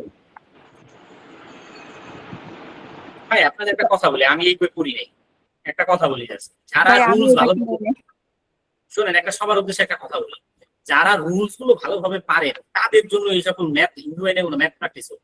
এক্সেপশনাল ম্যাথ গুলো দিনে দেবনাথ স্যারের বইতে আছে, ওগুলো জাস্ট একটু দেখতে হবে, আর কিছু লাগবে না। আচ্ছা, এখন হিন্দু আইন অনুযায়ী কিছু রিফরমেশন এসেছিল। হিন্দু আইন ডিসপোজিশন অফ প্রপার্টি অ্যাক্ট 1956 সাল, কিছু কিছু জায়গা বিষয় আসছিল, ওইগুলো আমাদের বাংলাদেশের জন্য প্রযোজ্য না, আমরা পড়বো। এখন দেখেন, প্রপার্টির 4 মার্কের কোশ্চেন জন্য আর কি আসতে পারে, সেটা হচ্ছে ওমেন্স প্রপার্টি এবং স্ত্রী ধন, যাকে আমরা ওমেন্স স্টেট ওমেন স্টেট, আর একটা হচ্ছে স্ত্রীধন। এই দুইটা কনসেপ্ট খুবই গুরুত্বপূর্ণ রিটেন পরীক্ষা। এখন নারীর সম্পত্তি বা যাকে আমরা ইংরেজিতে ওমেন স্টেট বলে থাকি, এই ওমেন স্টেটের মধ্যে আবার ওমেন স্টেট এবং উইডোর সম্পত্তি এর মধ্যে আবার পার্থক্য আছে। নারীর সম্পত্তি এবং বিধবার সম্পত্তির মধ্যে কিছু পার্থক্য আছে। এটা অপর যে নারীর সম্পত্তি এবং বিধবার সম্পত্তির মধ্যে পার্থক্য। উইডোজ প্রপার্টি, এই দুইটার মধ্যে পার্থক্য। আমরা জানি নারীর সম্পত্তি যে কোনো পুরুষের থেকেই নারী পেতে পারে, সেটা তার পিতা থেকে পেতে পারে, স্বামীর থেকে পেতে পারে, ছেলের থেকে পেতে পারে। উইডোজ প্রপার্টি শুধুমাত্র স্বামীর থেকে যে প্রপার্টি দেবে সেই প্রপার্টিটা। একবার মূল পার্থক্য হচ্ছে একটা পয়েন্ট। এরপরে টুকটাক টুকটাক যে সকল পয়েন্ট গুলো পাবেন অবশ্যই ভালোভাবে করবেন। এবং এখানে কিছু কনসেপ্ট আপনারা পাবেন যে উইমেন্স প্রপার্টি কি দান বা হচ্ছে উইল বা হচ্ছে মর্গেজ করতে পারবে কিনা, উইডোজ প্রপার্টি গুলো পারবে কিনা, স্ত্রীধন এগুলো পারে কিনা। স্ত্রীধন বিষয়টা কি? স্ত্রীধন মূলত বিভিন্ন ধরনের ব্যক্তি থেকে পেয়ে থাকে। এখন স্ত্রীধনের আবার প্রকারভেদ গুলো পাবে, বিভিন্ন ধরনের প্রকারভেদ পাবে। এই আমি এগুলো বিস্তারিত যাবো না ভাই, কারণ এগুলো পড়াতে গেলে সারাদিন লেগে যাবে। প্রশ্ন আসতে পারে, সেটা হচ্ছে নারীর সম্পত্তি কোনোভাবে বিক্রয়, উইল, গিফট বা অন্য কোনো উপায়ে ট্রান্সফার, দ্যাট মিনস মর্গেজ দেওয়া যাবে কিনা, সে সুযোগ আছে কিনা, এরকম কোশ্চেন আসতেই পারে। দেওয়া যাবে বলেন তো কেউ? না স্যার, স্ত্রীধন দেওয়া যাবে। আচ্ছা, বিষয় হচ্ছে স্ত্রীধন এবং উইমেন্স প্রপার্টি অ্যান্সার করার ক্ষেত্রে you have to be very careful এবং কন্ডিশনাল অ্যান্সার দিতে, যে এই ক্ষেত্রে দেওয়া কোনো অবস্থাতেই যাবে না। তবে for some legal ground by showing some legal ground আপনি চাইলে দিতে পারবেন। যেমন অন্ত্যেষ্টিক্রিয়া, শ্রাদ্ধ, আবার ধরেন কোনো রিলিজিয়াস উদ্দেশ্যে যদি আপনি কোনো টাকা খরচ করতে চান, অথবা ঋণ পরিশোধ করা, অথবা হচ্ছে ধরেন সন্তান সন্ততি বিয়ে দেওয়া, বিভিন্ন ক্ষেত্র দেখায় বিয়ে করার সুযোগ নেই, বিক্রয় করার সুযোগ আছে। এমন একবারে যে নাই তা না।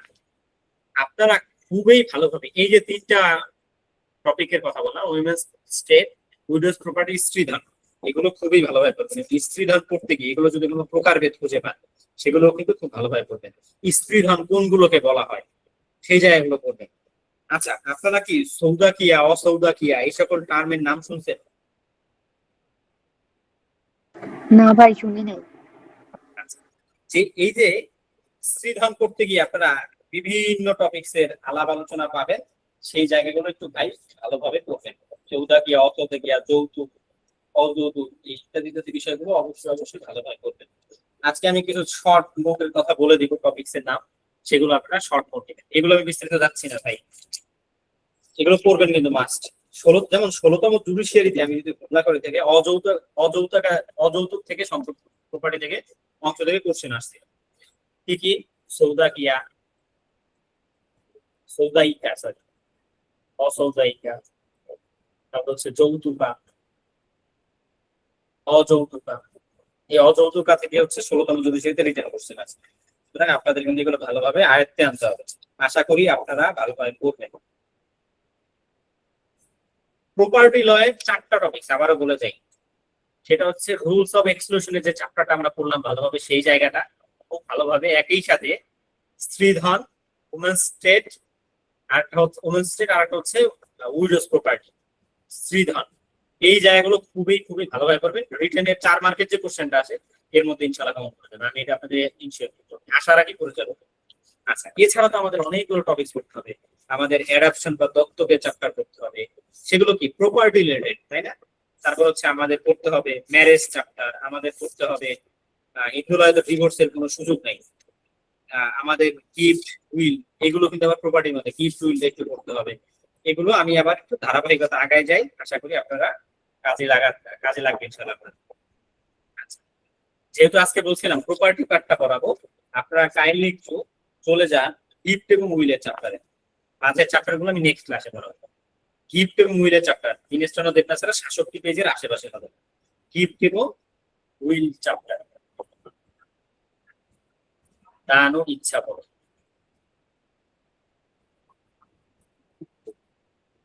গিফট এবং উইলের চ্যাপ্টারটাতে চলে যান। পেয়েছেন আপনারা সবাই? জি ভাই। গিফট এবং উইলের চ্যাপ্টারটা দেখেন, হিন্দু আইনের গিফট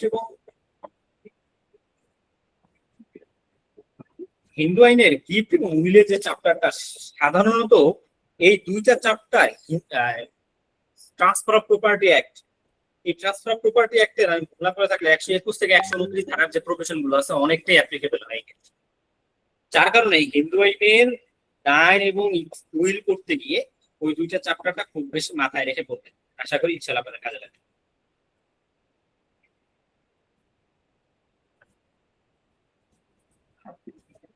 আচ্ছা, দেখেন, হিন্দু আইনে দান বলতে বোঝায় বিনা পণ্যে অন্যের বরাবর সম্পত্তি ত্যাগ করা।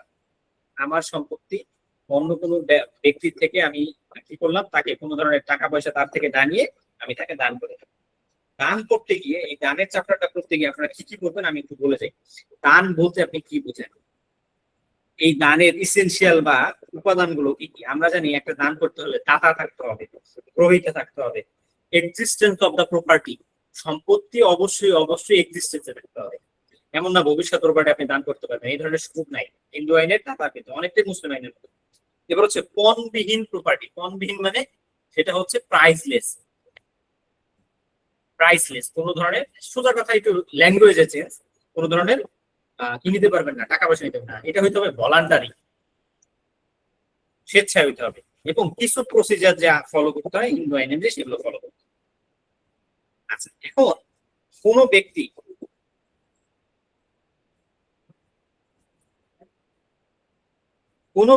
তার কি যাবতীয় সম্পত্তি দান করতে পারে কিনা, সুযোগ আছে কিনা কোনো হিন্দু ব্যক্তি দান করতে পারে কিনা?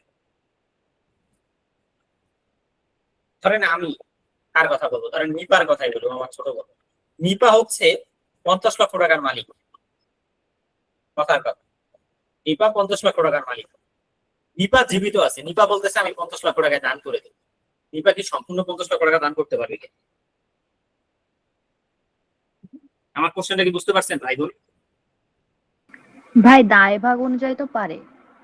আচ্ছা, হচ্ছে দুইটা। হ্যাঁ, দায় ভাগা স্কুল অনুযায়ী দীপা রানী সাহা চাইলে তার 50 লক্ষ টাকায় দান করতে পারবে। তবে ইটাক্ষারা স্কুল আবার বলে দিছে একটু আলাদা কথা। এখানে বলে দিছে দীপা রানী সাহার অবশ্যই তার জীবনকালে যে ভরণ পোষণটা আছে, তার যে খরচ আছে সেই টাকাটা রেখে বকরি যে সম্পত্তি, বকরি মানে যেগুলো অবশিষ্ট, আমি বকরি ভাইবা ছাগল ভাবছিলাম একটা, যাই হোক, আর বকরি যে প্রপার্টি, সেই বকরি প্রপার্টিটা দান করতে পারবে, সেই সুযোগটা তার আছে। তবে অন্তত এখান থেকে তার চলাফেরার জন্য যে খরচটা দরকার তার জীবদ্দশায়, সেই টাকাটা রেখে দিবে।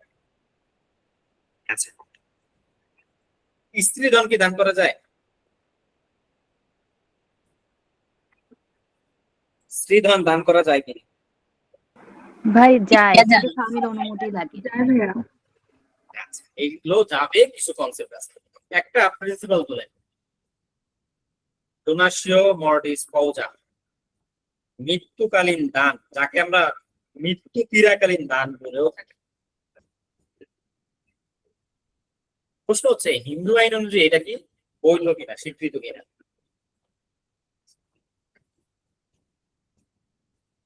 মৃত্যু ক্রিয়াকালীন দান কি হিন্দু ব্যক্তি করতে পারবে? তার একবারে সে মুসলিম আইন অনুযায়ী পারবে? ভাই সেখানে তো ওই যে যতটুকু করবে পুরাটা কার্যকর হবে না, 1/3 কার্যকর হবে। এটা আমি শুনেছি। ওইটা তখন কি হিসাবে কার্যকর হবে? উইল হিসাবে কার্যকর হবে। এই জায়গাটার জন্য ভাই একটা কথা আপনাদের একটু আমি একটা কনসেপ্ট শিখিয়ে দিই। সেটা হচ্ছে আপনারা যখন যে কোনো আইন করবেন, সামহাউ ওই রিলেটেড সিমিলার কনসেপ্ট যদি অন্য কোনো আইনে পান, whether it is personal law or statutory law, আপনারা সেগুলো একটু খাতার পাশে নোট নিয়ে ফেলবেন, ওই আইনটার পাশে। প্রয়োজনে একাধিক জায়গায় নোট নেবেন, একাধিক খাতায় নোট। তাহলে হবে কি, মাথার মধ্যে ঘুরতে থাকবে। আপনি যখন হিন্দুরা পড়তেছেন তখন মুসলিমরা কনসেপ্টটা মাথা পেতে চলে যাবে, যখন মুসলিমরা পড়তেছেন তখন হিন্দুরা কনসেপ্টে চলে যাবে। যখন আপনি ধরেন জেনারেল পার্ট পড়তেছেন, জেনারেল পার্টের লিখিত অংশ পড়তেছেন, লিখিত অংশ কোনোভাবে যদি আপনি কনস্টিটিউশনের সাথে সংযুক্ত করতে পারেন, কোন স্ট্যাটুটরি ল এর সাথে সংযুক্ত করতে পারেন, পার্সোনাল ল এর সাথে সংযুক্ত করতে পারেন, আপনার খাতার ডেকোরেশন অন্যদের থেকে অনেক ভালো দেখা যাবে। কেন? পরীক্ষক আপনাকে মার্ক বেশি দিবে। পরীক্ষক মার্ক এর জন্যই বেশি দেয়, এর জন্যই বাকিরা। অনেকে দেখবেন আপনারা ভবিষ্যতে এই কথাগুলো পাবেন সামনে যারা 19তম পরীক্ষা দিবেন, 20তম দিবেন, যে ভাই আমি খাতাতে এত লিখে দিয়ে আসি, পরীক্ষক আমাকে মার্ক দিয়ে দেয়, আমাকে মনে হয় ইচ্ছা করে বাদ দিয়ে দেয়। ভাইরে, ইচ্ছা করে বাদ দেয় না। যারা জুডিশিয়ারিতে টিকে এদের 2-4 জনের সাথে কথা বলবে যে ভাই আপনার খাতা প্রেজেন্টেশন আলাদা কোন দিক থেকে, সবারই একটা বিশেষত্ব আছে। কেউ দেখবেন অন্য আইনকে রিলেট করে লিখতে পারে, এবং যত অন্য আইনকে রিলেট করে লিখতে পারবেন একটা আইনের সাথে বা জেনারেল কনসেপ্টের সাথে, আপনার খাতাটা দেখতে তত সুন্দর লাগবে, পরীক্ষা না। এই জিনিসটা মাথায় আজকে রেখে দিয়ে ইনশাল্লাহ ভবিষ্যতে কাছে রাখবেন। আচ্ছা, হিন্দু আইন অনুযায়ী ইচ্ছা পত্র বা উইল, এই স্ত্রী ধনের সম্পত্তিকে উইল দেওয়া যায়, নারীর সম্পত্তিকে উইল দেওয়া যায়, অনেক কনসেপ্ট পাবেন, লিখে রাখেন। স্ত্রী ধনের সম্পত্তি উইল করা যায়, স্ত্রী ধনের সম্পত্তি উইল করা যায়, তবে নারীর সম্পত্তি উইল করা যায় না, নারীর সম্পত্তি উইল করা যায় না। অজাত ব্যক্তি বরাবর, অজাত মানে আনবর্ন চাইল্ড, আনবর্ন চাইল্ড বরাবর উইল করা যায় কিনা, উত্তর হচ্ছে আনবর্ন চাইল্ড বরাবর উইল করা যায়। এই যে ছোট ছোট কিছু জায়গা দেখা গেছে আপনি এক লাইনে গুরুত্ব দিচ্ছেন না, কিন্তু রিটেন একটা প্রবলেমেটিক কোশ্চেন আসে, এখান থেকে বসে আছে। এগুলো যেন না হয়, যখন করবেন খুবই সিরিয়াস ভাবে করবেন, ভালোভাবে করবেন। আমার বিশ্বাস ইনশাল্লাহ আপনারা খুবই ভালো করবেন, যারা রেগুলারিটি মেনটেন করতে পারবেন। জাস্ট 30 সেকেন্ড একটু টাইম নেই আপনাদের সুবিধার জন্য, কিছু কথা বলি। সেটা হচ্ছে কনসিস্টেন্সি জুডিশিয়ারি বা যে কোনো চাকরির পরীক্ষার জন্য মাস্ট। যারা ধারাবাহিকতা বজায় রাখতে পারবেন তারাই শেষমেশ টিকে থাকবেন। আপনি এখন 2 ঘন্টা করে করেন রেগুলার, কিন্তু দৈনিক মাসে 60 ঘন্টা করা হয়ে যাবে। যে একদমই করতেছে না, যে চিন্তা করতেছে আমি 15 দিন পরে 10 ঘন্টা করে করবো, সে 15 দিন কেন 45 দিন কেন 10 ঘন্টা পড়াশোনা করতে, চ্যালেঞ্জ করবো। আজকের জন্য ফালাই রাখবেন, কালকের জন্য ফালাই রাখবেন, হবে না আর পড়া। আপনি 2 ঘন্টা করে কন্টিনিউ করতে থাকেন। আপনার কম বা বেশি করার দরকার নেই। 2 ঘন্টাকে 2.5 ঘন্টা বানান, 2.5 ঘন্টাকে 3 ঘন্টা বানান, এরপরে এটাকে 5 ঘন্টা বানান, আস্তে আস্তে এটাকে 8 ঘন্টা 10 ঘন্টা। একবার শুরু থেকে 10 ঘন্টার দরকার যারা লেখাপড়ায় একটু অমনোযোগী। আচ্ছা, একটা রুলস পড়তে হবে, রুলস এন্ড পারপিচুইটি। আমরা এগুলো প্রপার্টি ল পড়তে যে পাবো, সুতরাং এখানে আলোচনা না করি। রুলস এন্ড পারপিচুইটিটাও হিন্দু ল এর সাথে কিছুটা কানেক্টেড, তবে খুব বেশি গুরুত্বপূর্ণ তা বলবো, তবে বুঝলেন। আচ্ছা, রিলিজিয়াস এন্ডোমেন্ট বা চ্যারিটেবল এন্ডোমেন্ট, যাকে আমরা বলি দেবত্ব সম্পত্তির কনসেপ্ট, একবার বাংলাতে কেউ কি কোনো কোশ্চেন করতেছেন? বিসিএস বিসিএস দুইটা প্রিপারেশন নিতেছেন, ক্লাসের শেষে আলোচনা করবো এটা নিয়ে। দেবত্ব সম্পত্তি, দেবত্বর সম্পত্তি সেবায়ের, এইটা একদম আমরা মুসলিম লয়ে যে মুতোয়াল্লি করছি এবং মুসলিম লয়ে যে আমরা ওয়াকফের অংশটা করছি, সেম কনসেপ্টের মধ্যে। দেবত্ব সম্পত্তি মূলত হচ্ছে আমরা ঈশ্বরের উদ্দেশ্যে যে সকল সম্পত্তি দান করি, সাধারণত মন্দির তৈরি করার উদ্দেশ্যে, পূজা অর্চনা করার জন্য যে সকল সম্পত্তি দান করা হয়ে থাকে সেই জায়গাগুলো নিয়ে আলোচনা করছে, যেমন ঢাকেশ্বরী মন্দির বা ঢাকেশ্বরী বাড়ি যাকে আমরা বলে থাকি। এবার হচ্ছে সেবায়েতকে, ওই দেবত্ব সম্পত্তির প্রপার্টি যিনি দেখভাল করে থাকেন, তিনি তার কিছু ক্ষমতা আছে, সে কি সম্পত্তি বিক্রি করতে পারবে কি পারবে না, সে কি দেবত্ব সম্পত্তি ওইখানে দেবত্ব সম্পত্তিতে কি কি করা যায়, মঠ তৈরি করা যায় কিনা, দেবত্ব সম্পত্তি পারিবারিক কাজে ব্যবহার করা যাবে কিনা। এখান থেকে একটা প্রবলেমেটিক ছোট কোশ্চেন আসতে পারে, আমি এখন বলে না যাই, তারপরে কনসেপ্টটা বলে দেই। ইলিউজরি এন্ডোমেন্ট, অলিক দান যাকে বলে থাকি, যে ধরেন আমার সম্পত্তিটা সরকার নিয়ে যাবে, আমি কি করছি আমার বড় পুত্রকে, আমার সংসারের কাউকে বা পাওনাদারকে ঠকানোর জন্য আমি কি করছি, অন্য কারো বরাবর দান করে দিচ্ছি, যে এটা আমি দেবত্ব সম্পত্তির জন্য দান করছি, এটা এখন আমি পূজার জন্য ব্যবহার হবে। বিশাল বাড়ি, দেখা গেছে 200 একর সম্পত্তি মন্দিরের নামে দান করে দিচ্ছে, এরকম করা যাবে না। এই অলিক এন্ডোমেন্ট বাতিল। আংশিক দেবত্ব বা পার্সিয়াল এন্ডোমেন্ট কি, যে কিছু আপনি আপনার পরিবারের জন্য ব্যবহার করবেন, এগুলো আমি কনসেপ্ট সামনে নোটে বলবো, এগুলো ইসেও থাকবে। পরিবারের জন্য কিছু রাখবেন, কিছু হচ্ছে সম্পত্তি আপনি মন্দিরের পূজা অর্চনার জন্য দান করবেন, এগুলোকে বলা হয় পার্সিয়াল বা আংশিক দেবত্ব। জয়েন্ট হিন্দু ফ্যামিলি, এটাও প্রপার্টি পার্টের মধ্যে আসবে না, এগুলো আমি ফ্যামিলি লয়ের দিন করাবো। ঋণ অংশটা, ঋণ বা ডেট, ঋণ বা ডেট, এটা নিয়ে একটু বলে যাই, কারণ আমার ভাই বোনগুলো এগুলো পড়বে না, এর জন্য আমি এটা একটু বিস্তার করবো। একটু লাইনে থাকেন।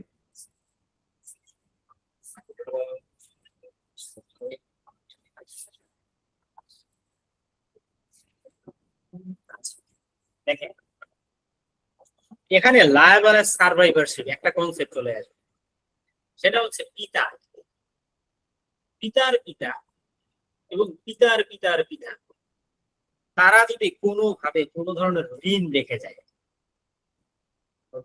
যায়, তাহলে উক্ত ঋণ পরিশোধ করতে being the survivor of the family একজন সন বা সন সন বা সন সন সন দায় থাকবে। পরীক্ষায় কোশ্চেন আসতেই পারে যে ঋণের সম্পত্তি কয় পুরুষ পর্যন্ত দিতে বাধ্য থাকবে অথবা কে দিতে বাধ্য থাকবে। এখন কোন ধরনের ঋণ দিতে কোন সন্তান বা পুত্র বা পুত্রের পুত্র বা পুত্রের পুত্র দিতে বাধ্য থাকবে? কোন ধরনের প্রপার্টি? কোন ধরনের প্রপার্টি কি একজন পুত্র বা পুত্রের পুত্র বা পুত্রের পুত্রের পুত্র দিতে বাধ্য থাকবে না? এখানে আসলো যে মদখোর আছে না কিছু, অ্যালকোহল যিনি নেয়, যিনি অ্যালকোহল নেয়, এই অ্যালকোহলে যদি কোনো ঋণ রেখে যায়, এই অ্যালকোহলের ঋণ দিতে বাধ্য থাকবে না। জুয়া খেলায়, যাকে আমরা ওয়েজারিং বলে থাকি, এই জুয়া খেলার টাকা দিতে বাধ্য থাকবে না। এমন কোন ডেট, ধরেন আমি বললাম কথার কথা যে আছে না কিছু পাগলা যে পেট বাঁধে যে তুমি তুই এইটা না করলে আমি ধরে 5,000 টাকা দিব, এই ধরনের বেডের টাকা দেওয়া যাবে না। এমন কোন ঋণ যেমন ইমোরাল অ্যাক্ট, যে ধরেন হচ্ছে কোন পুরুষ হচ্ছে কথার কথা ভাই, ডোন্ট টেক ইট আদারওয়াইজ, সেটা হচ্ছে সে নিষিদ্ধ পল্লীতে যায়, সেখানে যে সে এক নর্তকীর কাছে 50,000 টাকা দেনা করে ফেলছে, সেই টাকা দিতে আপনি বাধ্য থাকবেন। ইভেন সেই নর্তকী আপনাদের বিরুদ্ধে লিগাল অ্যাকশনও যেতে পারবে না। আচ্ছা, এখন যদি এইরকম হয়, ধরেন কার কথা কি নাম বলবো, এক্স নামের একজন ব্যক্তি মারা গেল, তার সন সন সন সন সন আছে, তারা একটা সম্পত্তি পাইছে, সমস্যা নেই, কিন্তু এই এক্স নামের ব্যক্তি সেপারেট প্রপার্টি আছে, সেপারেট প্রপার্টি আছে। সেপারেট প্রপার্টিকে ধরেন তার ব্যাংক অ্যাকাউন্টে 10 লক্ষ টাকা আছে, সেই 10 লক্ষ টাকা থেকে চাইলে ঋণ দেওয়া যাবে। যে সে যদি বলে যায় এই প্রপার্টিটা আমি কাউকে দিলাম না, এই প্রপার্টি আমি দেনা দায় দেওয়ার জন্য রেখে গেছি, সেই টাকা থেকে চাইলে ঋণের টাকা পরিশোধ করা যাবে। বিষয়টাকে বুঝতে পারছেন ভাই বোন? জি ভাই, বুঝতে পেরেছি। গুড।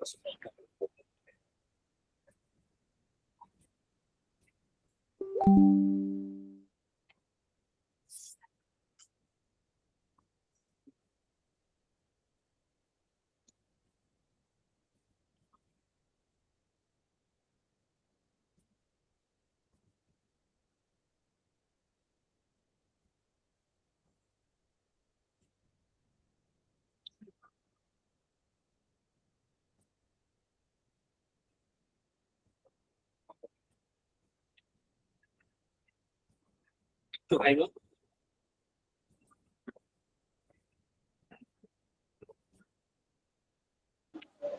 ভাইয়া, হিন্দু লতে তো অধ্যায় অনেকগুলো, ওই 15 পেজের মধ্যে কি নোট নেওয়া যাবে আদৌ রিটার্ন বেসিস? কিন্তু নয়, বুঝি নাই, সময় কম আছে যেটা। বললাম যে হচ্ছে আমাদের হিন্দু আইনে তো হচ্ছে বেশ কয়েকটা চ্যাপ্টার আছে, এখান থেকে কি 10-15 পেজের মধ্যে রিটার্ন বেস নোট তৈরি করা যাবে? অবশ্যই যে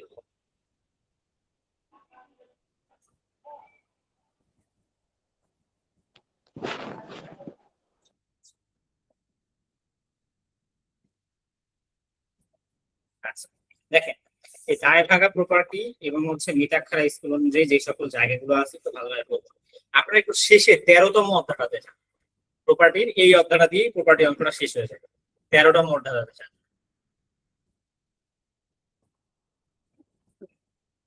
13তম অধ্যায়। এই 13তম অধ্যায়টা দেখবে বন্টনে দায় ভাগা মধ্যে কিছু কোশ্চেন দেওয়া আছে। এই 13তম অধ্যায়টাতে কিছু ম্যাথ পাবেন, এই ম্যাথ গুলো খুবই ভালোভাবে পড়বেন, ছোটখাটো দুই একটা ম্যাথ।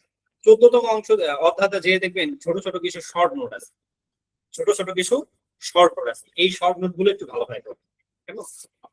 আশা করি কাজে লাগবে। আমি আপনাদের কিছু এখন দিব, শর্ট নোট পড়ার জন্য কি কি পড়বে সেই টপিক গুলো একটু বলে দিব, কাইন্ডলি একটু তুলে নেন। আশা করি এগুলো আমি সাজেশন আকারে দিব, তারপরে একটু এখন বলে যাই, আশা করি আপনাদের কাজে লাগবে। তাই গিয়ে আজ আছে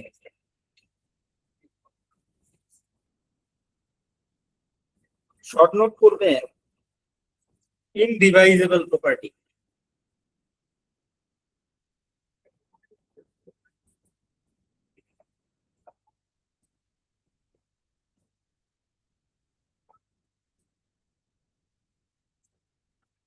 শর্ট নোট করবেন আনঅবস্ট্রাক্টেড প্রপার্টি, অপ্রতিবন্ধক সম্পত্তি।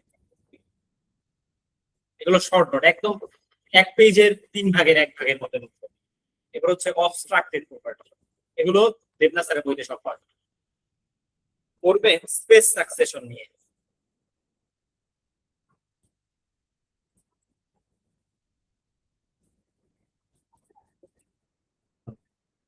পড়বেন ইম্প্যারিটেবল স্টেট নিয়ে,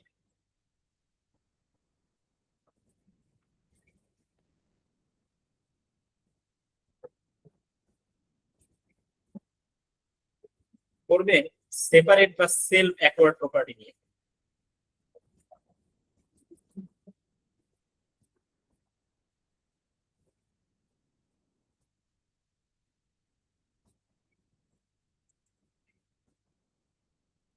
পড়বেন মাইগ্রেশন দরকার নেই, ইলিউজরি ইন্টারভেট নিয়ে,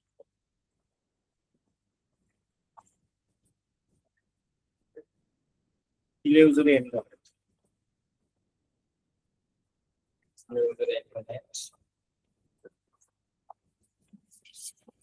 এরপরে পড়বেন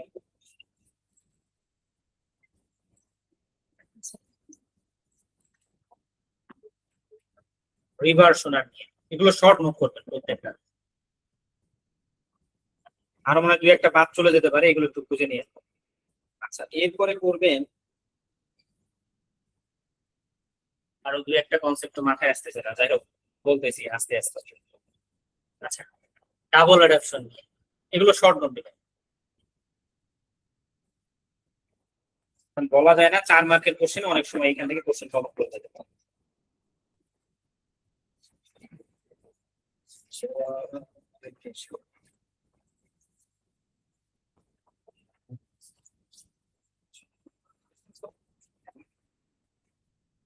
করবেন কুপার সিনার নিয়ে,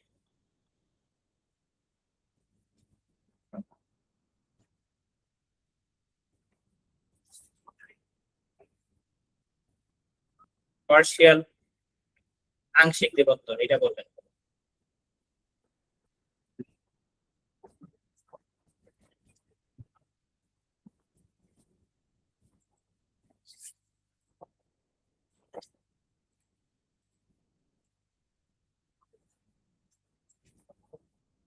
ডোনাশিও মর্টিস ক্লাউজা, অলরেডি আমি বলেছি।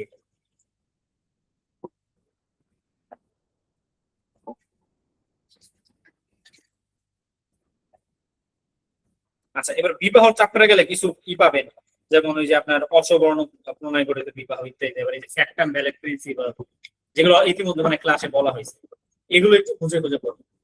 শর্ট নোট আশা করি এগুলো নিলে এগুলোর মধ্যে ইনশাআল্লাহ কমন করে যাবে, আশা রাখি কমন করে যাবে। হিন্দু আইনের প্রপার্টি অংশে আপনাদের যে সকল চ্যাপ্টারের নাম আমি বললাম, আর একটা প্রিন্সিপালের নাম বলে দিই, এটা একটু তুলে দিন। এটা হচ্ছে প্রিন্সিপাল অফ প্রপিনকুইটি,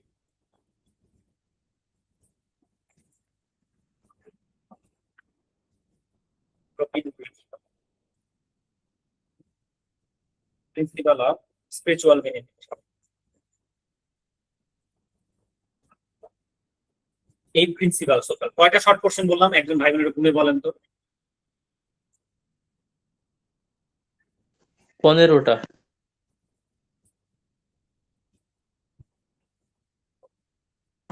একটু আগের পেজটা দেখালে ভালো হতো, একটু তোলা হয়নি তো।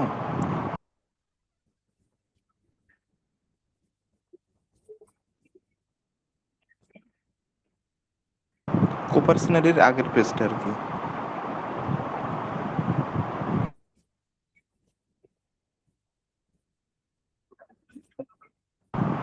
ঠিক আছে, ওকে। হিন্দু আইনের আশা করি প্রপার্টি লয়ে এর বাইরে থিওরি পার্টে আশা করি আর কিছু করানো লাগবে। আমি জানি না আগামীকালকে পারবো কিনা, অন্তত লাস্ট ক্লাসের পরেও যদি হয় আমি আপনাদের হিন্দু লয়ে একটা সাজেশন আকারে সাজেশন করে দিব। আশা করি সেই সাজেশনটা বললেও কাজে লাগবে। একই সাথে রেকর্ড ক্লাসগুলো একটু দেখে নেবেন, কাজে লাগবে। কারো কোনো কোশ্চেন থাকলে আমাকে জিজ্ঞাসা করতে পারেন, এনি কোশ্চেন।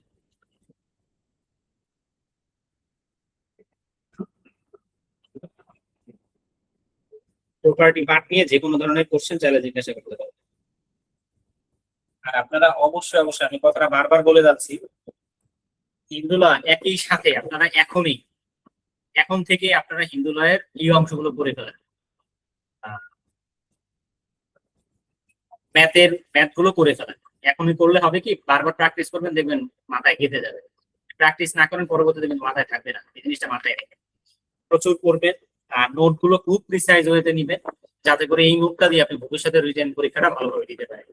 যারা রিটেন পরীক্ষা এবার দিচ্ছেন, আশা করি 2-4টা ক্লাস আপনার অনেক উপকারে লাগবে। অ্যাটলিস্ট প্রথম ক্লাসের রিটেন মানে এগুলো দিয়ে, ইন্টারনেটের ক্লাসটা দিয়ে আশা করি খুব কাজে লাগবে। টিল ডে আজকে পর্যন্ত এই 3টে ক্লাস হলে 3টে ক্লাস দেখলে আপনার হিন্দু লাইফ 20 মার্ক কোশ্চেন পাওয়া যাবে। আশা রাখি ইনশাল্লাহ করবে। জাস্ট একটু নিজের মতো করে রিভাইজ দিয়ে যায়। কারো কোনো কোশ্চেন থাকলে জিজ্ঞাসা করতে পারেন, নতুবা রেকর্ড অফ করবে, এরপর আপনাদের সাথে কিছু করবে। কোনো কোশ্চেন নাই? রেকর্ডটা অফ করি, আপনাদের কোশ্চেন আমাকে জিজ্ঞাসা করতে পারেন।